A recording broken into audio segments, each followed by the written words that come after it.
할렐루야, 반갑습니다. 경산주안교를 섬기는 김종원 목사입니다. 공동체 성경 읽기를 통해서 하나님의 말씀이 영혼의 양식이 되는 축복을 오늘 또 누릴 수 있기를 바랍니다. 하나님은 어린 사무엘의 출생으로 이스라엘 사사시대는 이제 막을 내리게 하시고 왕정시대로 넘어가게 하십니다. 또한 이 아이를 통해서 이스라엘을 블레셋으로부터 구원해내시기도 합니다. 사무엘서는 이런 역사적인 흐름 속에 기록되어 있지만 처음부터가 성도가 겪는 문제를 어떻게 해결해야 되는가 보여준다라고 했습니다. 어제 살펴본 내용에는 아이를 갖지 못하는 고통의 문제를 안고 있었던 한 여인 한나가 하나님 앞에 어떻게 이 문제를 해결하였는지를 보여준다라고 말씀을 드렸습니다. 반면 오늘 제사장의 엘리의 두 아들도 문제를 하나님 앞에 해결하고자 시도하기는 합니다. 블레셋과의 전쟁이라는 문제를 해결함에 있어서 언약궤를 들고 나아가는 방식으로 하죠. 그러나 그 의도가 순전하였다고 보기는 좀 어렵습니다. 엘리의 두 아들 홈니와 비느하스는 모든 것을 다 갖춘 두 아들입니다만 여호와의 제사를 멸시하는 심히 큰 죄를 지었습니다. 그때 하나님은 나를 존중히 여기는 자를 내가 존중히 여기고 나를 멸시하는 자를 내가 경멸하리라고 하셨습니다. 그의 부모가 누구인지, 그가 어떤 가문의 사람인지, 어떤 배경인지 그것들이 중요한 것이 아니라 사람들은 그런 것을 따집니다마는 하나님은 하나님 자신을 어떻게 대하고 있는지를 보고 가늠하겠다라는 것입니다. 이렇듯 하나님을 이용하고자만 했던 이들은 전쟁에서 패하게 됩니다. 하나님이 언약궤를 들고 나가기는 했습니다만 언약궤는 블레셋에게 빼앗기고 앞서 예언된 대로 내 두 아들 홈니와 비느하스가 한날에 죽으리니 그 둘이 당할 그 일이 내게 표징이 되리라고 말씀하신 그대로 엘리의 두 아들은 블레셋과의 전쟁에서 전사하게 됩니다. 그리고 이 소식을 전해 들은 제사장 엘리마저도 죽게 됩니다.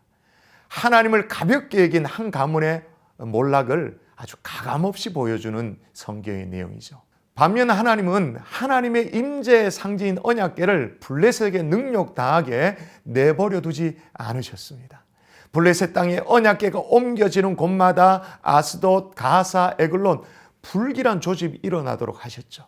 블레셋 사람들은 더 이상 언약궤를 블레셋 지경에 두어서는 안 되겠다는 생각을 합니다. 그래서 빼앗은 언약궤지만 이스라엘로 돌려보냅니다.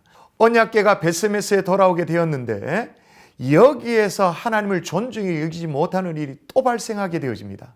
베스메스 사람들은 봐서는 안 되는 여호와의 언약궤의 속죄소를 열고 그 속을 들여다본 것입니다. 그래서 이 궤는 기랏 여아림 아비나답의 집에 옮겨져서 거기 20년 동안 그냥 방치되다시피 그냥 머물게 되어집니다. 이렇듯 하나님의 임재는 양면성이 있습니다.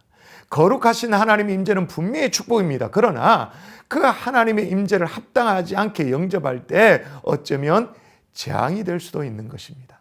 이제 사무엘상 4장에서 6장의 말씀을 함께 읽도록 하겠습니다. 제4장.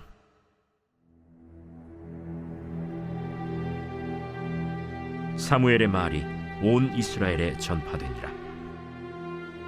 이스라엘은 나가서 블레셋 사람들과 싸우려고 에베넷을 곁에 진치고 블레셋 사람들은 아벡에 진쳤더니 블레셋 사람들이 이스라엘에 대하여 전열을 벌이니라. 그 둘이 싸우다가 이스라엘 블레셋 사람들 앞에서 패하여 그들에게 전쟁에서 죽임을 당한 군사가 4,000명가량이라.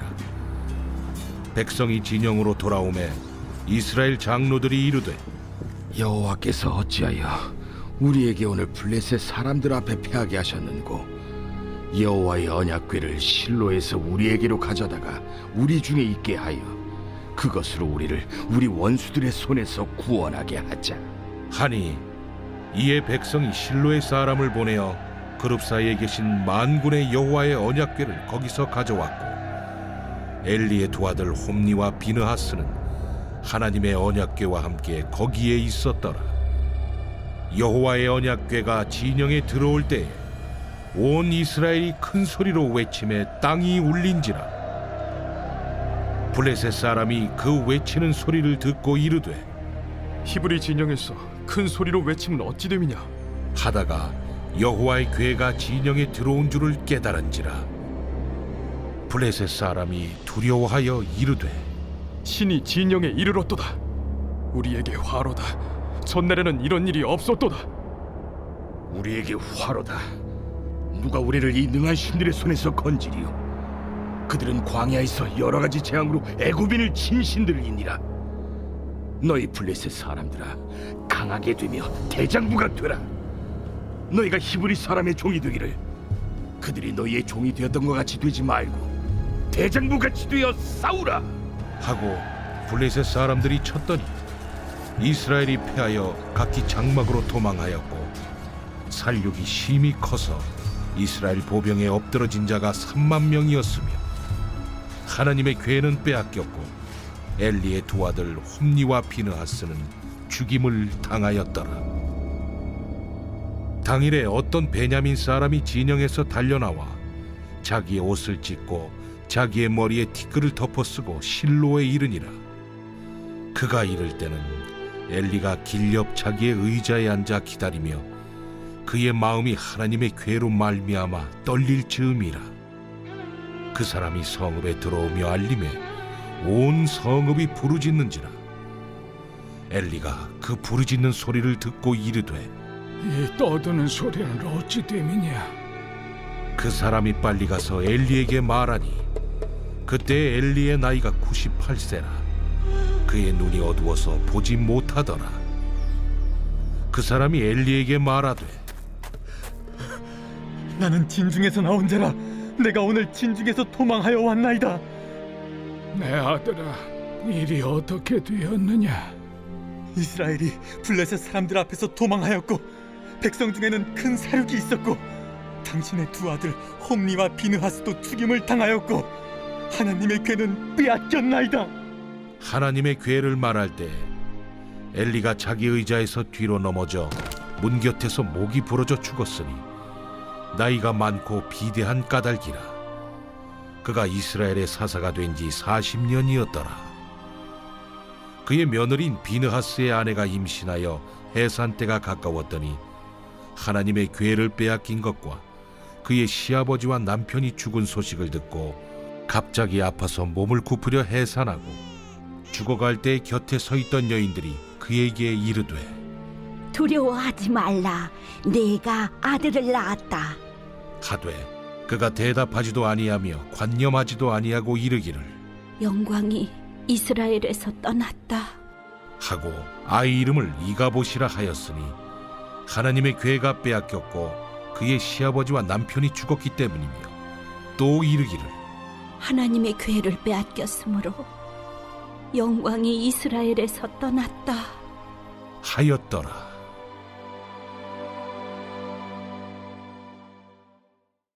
제 5장.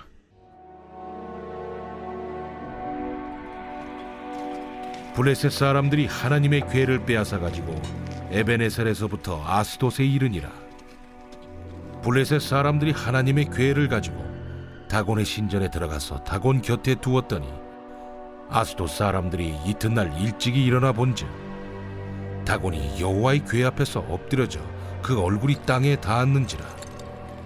그들이 다곤을 일으켜 다시 그 자리에 세웠더니 그 이튿날 아침에 그들이 일찍이 일어나 본즉 다곤이 여호와의 괴 앞에서 또다시 엎드려져 얼굴이 땅에 닿았고 그 머리와 두 손목은 끊어져 문지방에 있고 다곤의 몸뚱이만 남았더라.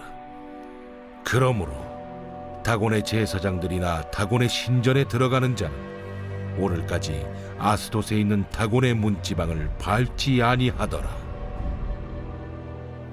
여호와의 손이 아스돗 사람에게 엄중히 더하사 독한 종기의 재앙으로 아스돗과 그 지역을 쳐서 망하게 하니 아스돗 사람들이 이를 보고 이르되 이스라엘 신의 괴를 우리와 함께 있지 못하게 할지라.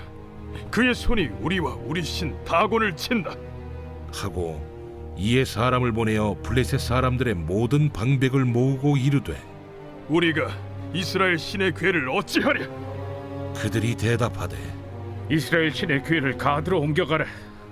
이스라엘 신의 괴를 옮겨갔더니 그것을 옮겨간 후에 여호와의 손이 심히 큰 환난을 그 성읍에 더하사 성읍 사람들의 작은 자와 큰 자를 다 쳐서 독한 종기가 나게 하신지라.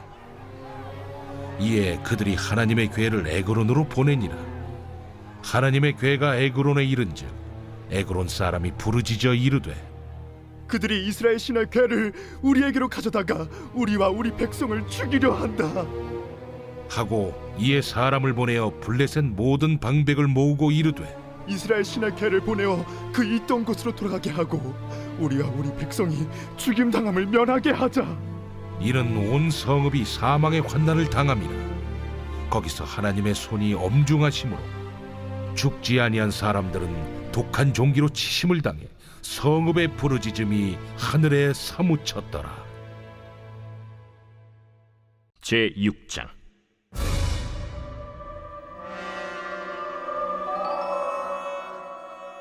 여호와의 괴가 블레셋 사람들의 지방에 있은 지 7달이라.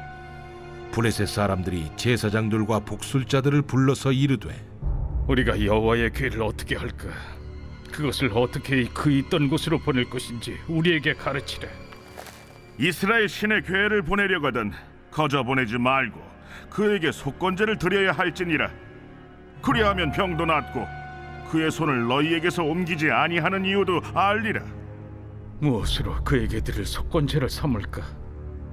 블레셋 사람의 방백의 수요대로 금독종 5과 금쥐 5마리라야 하리니 너희와 너희 통치자에게 내린 재앙이 같음이니라. 그러므로 너희는 너희의 독한 종기의 형상과 땅을 해롭게 하는 쥐의 형상을 만들어 이스라엘 신께 영광을 돌리라. 그가 혹 그의 손을 너희와 너희 신들과 너희 땅에서 가볍게 하실까 하노라. 애굽인과 바로가 그들의 마음을 완악하게 한 것 같이 어찌하여 너희가 너희의 마음을 완악하게 하겠느냐. 그가 그들 중에서 재앙을 내린 후에 그들이 백성을 가게 함으로 백성이 떠나지 아니하였느냐. 그러므로 새 수레를 하나 만들고 멍에를 메어보지 아니한 젖나는 소 2마리를 끌어다가 소의 수레를 메우고 그 송아지들은 떼어 집으로 돌려보내고 여호와의 괴를 가져다가 수레에 싣고 속건제를 들 금으로 만든 물건들은 상자에 담아 궤 곁에 두고 그것을 보내어 가게 하고 보고 있다가 만일 괴가 그 본 지역길로 올라가서 벳세메스로 가면 이 큰 재앙은 그가 우리에게 내린 것이요 그렇지 아니하면 우리를 친 것이 그의 손이 아니요 우연히 당한 것인 줄 알리라. 그 사람들이 그같이 하여 젖나는 소 2를 끌어다가 수레를 메우고 송아지들은 집에 가두고 여호와의 괴와 및 금쥐와 그들의 독종의 형상을 담은 상자를 수레 위에 실으니 암소가 벳세메스 길로 바로 행하여 대로로 가며 갈 때에 울고 좌우로 치우치지 아니하였고 블레셋 방백들은 벳세메스 경계선까지 따라가니라.